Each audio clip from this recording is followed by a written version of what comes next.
존경하는 110만 용인 시민 여러분, 구갈동, 상갈동, 상하동에 지역구를 두고 있는 김은봉 의원입니다. 지방자치법 전부 개정안 법률이 2020년 12월 9일 국회 본회의에서 의결되었고 2020년 1월 13일 지방자치법 시행을 앞두고 민선 7기가 6개월 정도 남은 시점인 지금 그동안 시장은 무엇을 했는지 어떠한 성과가 있었는지 궁금합니다. 지난 11월 22일 본회의에서 2021년도 주요 업무 추진 실적 보고가 있었으나 본 의원이 평가하기에 애석하게도 눈에 띄는 성과를 발견할 수 없었기 때문입니다.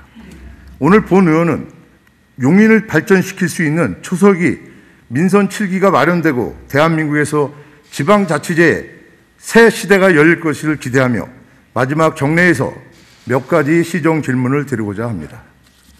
시정 질문에 앞서 지방자치법 전부 개정안은 지방분권의 시작이라 할 것입니다.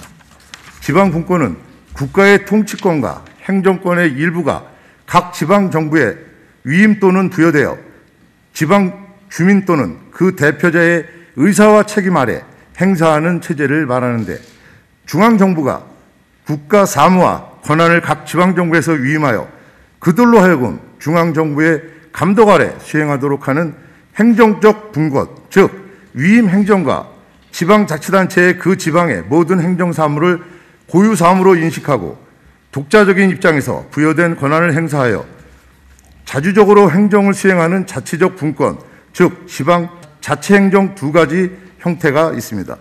바로 지금이 지방자치단체의 권한을 이양하고 지방단체의 자율성을 강화해야 할 시기라고 할 것입니다. 지방자치단체가 뿌리를 내리려면 타 기관에서 관리하고 있는 재산들에 대해 지방자치단체로 돌려주거나 사용 주체가 되어야 할 것입니다. 이와 관련하여 몇 가지 질문 드리겠습니다. 먼저 한국농어촌공사가 관리 주체인 저수량 30톤 이상인 저수지가 용인시에 7개소나 있습니다. 이에 대한 관리를 총 3개의 지사에서 담당하고 있는데, 평택지사는 기흥저수지, 이동저수지, 용덕저수지, 삼인저수지 4개소를, 안성지사는 용담저수지, 두창저수지 2개소를, 수원지사는 낙생저수지 1개소를 각각 관리하고 있습니다. 농어촌공사는 국민의 먹거리를 생산 기반을 확충하고 농어촌 생활환경 개선에 주도적인 역할을 하는 농정 제1선의 기관으로 주요 사업으로 다목적 농촌 용수 개발, 맞춤형 배수 개선, 농어촌 용수 이용 체제 개편, 대단위 농업 종합 개발, 새만금 내부 개발, 기후 변화 대응이며 활기차고 행복한 농어촌을 만드는 글로벌의 공기업이라고 홈페이지에 소개하고 있습니다. 본 의원이 앞서 제249회 시정 질문에서 저수지에서 운영되고 있는 유료 낚시터에 대해 저수지가 일부 업자들의 돈벌이 수단으로 이용되고 있는 문제점을 제기하였고, 다목적 용수 확보 및 자연재해 예방이라는 본연의 기능을 회복하고 누구나 이용 가능한 수시처로 전환해 고려해 줄 것을 강력히 당부드렸으며, 제255회 시정견문을 통해 천혜의 자연인 기흥 저수지가 수원 강교 호수공원처럼 용인시의 랜드마크로 거듭나기를 원하고 있으니 기흥 저수지를 포함한 도시계획 수립하여 미래 청사진을 제시해 줄 것을 요청하였습니다. 하지만 농어촌 공사에서 관리하고 있어 저수지에 관련된 업무를 진행할 때 일관성이 없거나 업무 효율성이 낮아질 수밖에 없는 구조임에도 틀림없다고 생각하는데, 시장은 어떻게 생각하는지 궁금합니다. 또한 한국농어촌공사 관리 대상인 저수지에 유료 낚시터가 6개에 이르고 약 20헥타르 이상 규모의 낚시터가 4개소나 됩니다. 요즘 실내 낚시터도 많이 활성화가 되고 있는 상황입니다. 자연에서 벗어나 자라는 것을 자연 그대로 유지되어야 하는데 맞지 않을까요? 시장에게 질문 드리겠습니다. 저수지의 기능이 예전과 달라졌지만 새로운 기능에 맞게 필요한 시설을 갖추어 사용될 수 있도록 저수지 관리를 한국농어촌공사로부터 용인시에 이관시키거나 위임하는 등의 방안을 마련해야 한다고 생각하는데 시장의 생각을 답변해 주십시오.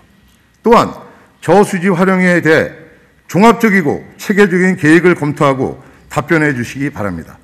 두 번째, 기흥구 상갈동과 보라동에 경기도 시설들이 모여 있습니다. 상갈동에 경기도 박물관, 백남준 아트센터, 경기도 어린이 박물관 3개소와 보라동에 경기도 국악당 1개소가 그것입니다. 경기도 시설이니 당연히 경기도에서 운영하고 있습니다. 하지만 주말이면 주민들이 교통체증을 호소하고 있는데 경기도는 운영에만 관심을 가질 뿐 용인시 주민들이 불편에 관심을 기울이지 않고 있습니다.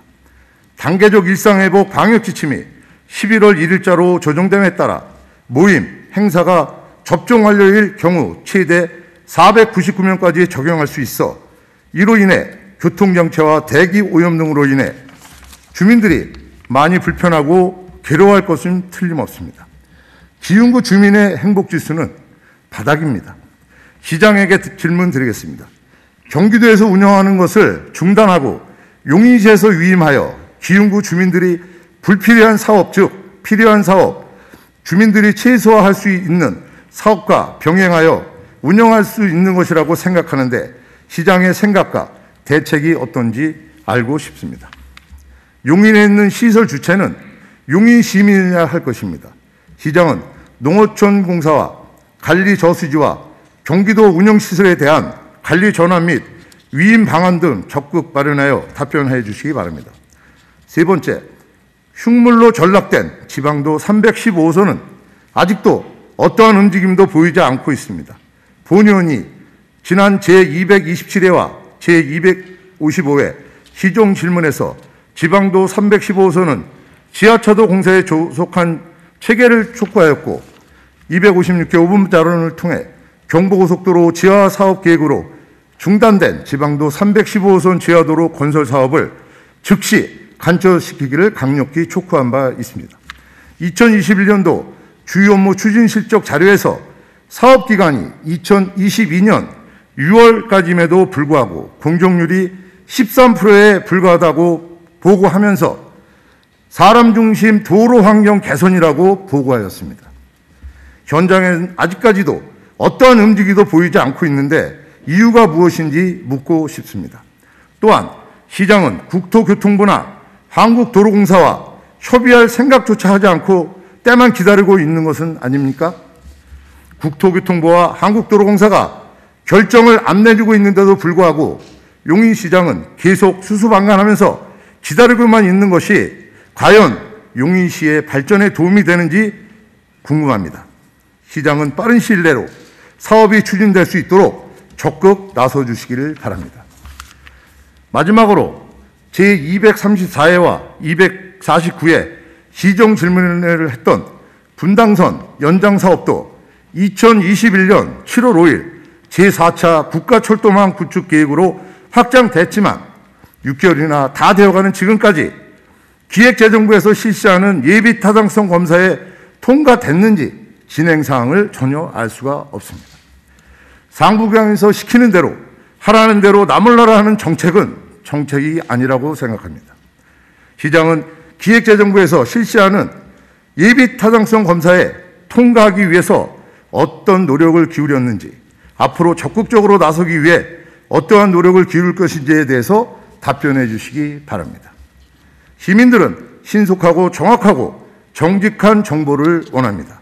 시민들이 답답하지 않도록 신속하고 정확한 답변을 해 주시기 바랍니다.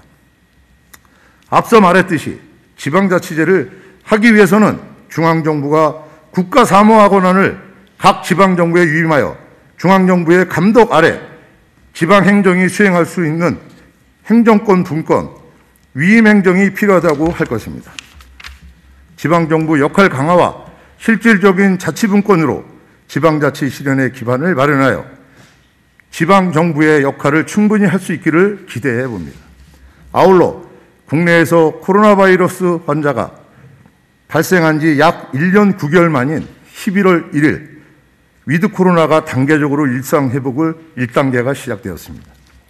그동안 코로나19로 인해 어려움을 겪었던 자영업자와 소상공인 그리고 코로나 방역으로 노고가 많은 공직자 등 위드 코로나가 되기까지 수많은 분들이 고생하고 노력하신 데에 깊은 감사를 드립니다.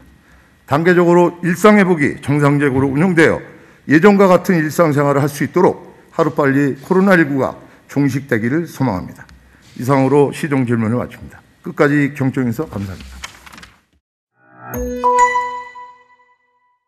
지방도 315호선 지하차도 건설 사업과 분당선 연장사업 예비 타당성 통과를 위한 향후 계획에 대해서 답변드리겠습니다. 우리 시는 지방도 315호선 지하차도 공사의 조속한 추진을 위해 올해 한국도로공사 LH와 4차례 회의를 실시하고 국토교통부를 방문하여 지하차도 공사의 조속한 추진을 요청한 바 있습니다. 협의 결과 경부고속도로 지하화 관련하여 국토교통부에서 고시를 곧 발표할 예정으로 향후 주민설명회를 통해 현 상황에 대해 시민 여러분과 소통하면서 조속히 사업이 추진될 수 있도록 모든 역량을 총동원할 계획입니다. 분당선 연장 사업은 지난 10월 발표된 제4차 국가철도망 구축 계획에 신규 사업으로 반영되어 기흥역에서 시작하여 화성시, 오산시를 통과하도록 계획하고 있습니다. 우리 시는 화성시, 오산시와 긴밀한 협의를 통해 예비 타당성 조사 대응 방안을 논의하여 왔으며 3개 시가 공동으로 대상 지역의 지역 개발 계획을 공유하고 공동 용역을 진행하는 등 긴밀히 협의하여 본 사업이 예비 타당성 조사를 통과할 수 있도록 적극적으로 노력하고 있습니다. 용인시 내 경기도 운영 시설에 대한 관리 전환 등으로 주민 불편 해소 방안에 대하여 답변드리겠습니다. 상갈동 보라동에 소재하고 있는 경기도에서 운영하는 문화시설과 관련한 교통체증으로 주민 불편 상황이 발생하고 있으며 적극적으로 대처하지 못한 부분에 대해 먼저 사과의 말씀을 드립니다. 대책 방안으로는 경기도 문화시설 관련 주차공간 등 교통편의시설 확충으로 차량 흐름이 개선될 수 있도록 조속한 시일 내 경기도와 적극적으로 협의하도록 하겠습니다. 이와 동시에 의원님께서 제안해 주신 경기도 문화시설의 위임 또는 관리전환 방안에 대해서도 경기도와 적극적으로 협의하여 주민 불편이 최소화할 수 있도록 노력하겠습니다. 저수지 달라진 기능에 맞춰 관리할 수 있도록 한국농어촌공사 저수지를 이관받거나 위임하는 등의 방안 마련 및 저수지 활용에 대한 종합적이고 체계적인 계획에 대해 답변 드리겠습니다.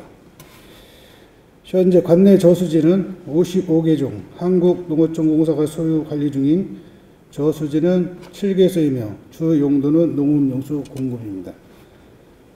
농업용 저수지를 용인시로 이관 또는 위임받기 위해서는 저수지뿐만 아니라 수해구역 내 시설물도 이관 또는 위임을 받아야 하는 사항으로서 주 용도인 농업용수 공급이 상실되지 않는 시점에서 이관 또는 위임은 현행 규정상 어려움이 있습니다. 하지만 우리 시에서는 기흥 저수지와 이동 저수지 등의 우수한 자연환경을 시민의 휴식공간으로 제공하기 위하여 순환 산책로 조성, 편의시설 확충 등 지속적으로 저수지 주변 공원화 사업을 추진하고 있습니다. 향후에도 저수지 순기능을 보존하고 공익적 사용을 위하여 한국농어촌공사 등 관련 기관과 긴밀히 협조를 통해 저수지가 시민들 누구나 이용 가능한 휴식지로 전환되도록 노력하겠습니다.